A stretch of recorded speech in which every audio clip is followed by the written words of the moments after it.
മാഷും പറഞ്ഞ പോലെ ഭയങ്കര എല്ലാ ഏരിയയിലും മ്യൂസീഷ്യനാണ്. ഒരിക്കലും ഒരു വലിയ മിക്സിങ്ങിന് വേണ്ടിയിട്ട് ഒരു ഫേമസ് ആയിട്ടുള്ള സ്റ്റുഡിയോയിൽ ഞാൻ ട്രാക്ക് പാടിയ പാട്ടുകളാണ്. ചിത്ര ചേച്ചിയാണ് അത് സ്ട്രൈറ്റ് പാടുന്നത്. അങ്ങനെ സ്റ്റുഡിയോയിലിരുന്ന് അതിൻ്റെ ഫൈനൽ മിക്സിങ്ങിൻ്റെ ഒരു ഏരിയ വന്നു കഴിഞ്ഞപ്പോൾ പാട്ടുകൾ ഇങ്ങനെ പ്ലേ ചെയ്യുന്നു. ഒരു സ്ഥലത്ത് എത്തുമ്പോൾ എൻ്റെ മനസ്സിൽ അവിടെ ഒരു ബേസ് ഗിറ്റാറിൻ്റെ മൂളലില്ലേ എന്നൊരു തോന്നൽ. അപ്പം ഞാൻ അവിടെ ഇരുന്നിട്ട്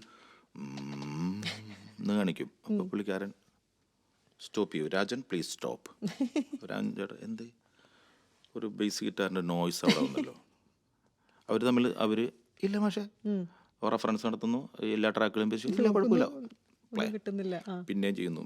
അവിടെ എത്തുമ്പോൾ എന്നിലെ കൗശലക്കാരൻ പിന്നെയും ഉണരും. ആ സ്ഥലം ഞാൻ ആ മൂലക്കൽ ഇങ്ങനെ ഇരിക്കല് ഒന്നിനുമില്ലാതെ. വീണ്ടും ആ സ്ഥലത്തെത്തുമ്പോൾ എൻ്റെ ബേസ് ഗിറ്റാർ വീണ്ടും സ്റ്റോപ്പ്. പിന്നെ ഈ ഇന്റർവ്യൂ വരുമ്പോഴായിരിക്കും മാഷത് അറിയാൻ പോണേ. പിന്നെയും ഒരു 3 പ്രാവശ്യം അവസാനം ഇവര് തമ്മിൽ തല്ലു പിടിക്കുക എന്നുള്ളൊരു ലെവലായി കഴിഞ്ഞപ്പോൾ പതുക്കെ ഇറങ്ങിപ്പോയി. അപ്പൊ ബേസ് ഗിറ്റാർ നിന്നു. ഞാൻ പുറത്തിറങ്ങി കഴിഞ്ഞപ്പോൾ ബേസ് ഗിറ്റാറില്ല. അതാണ് ചെറിയ മാഷ്.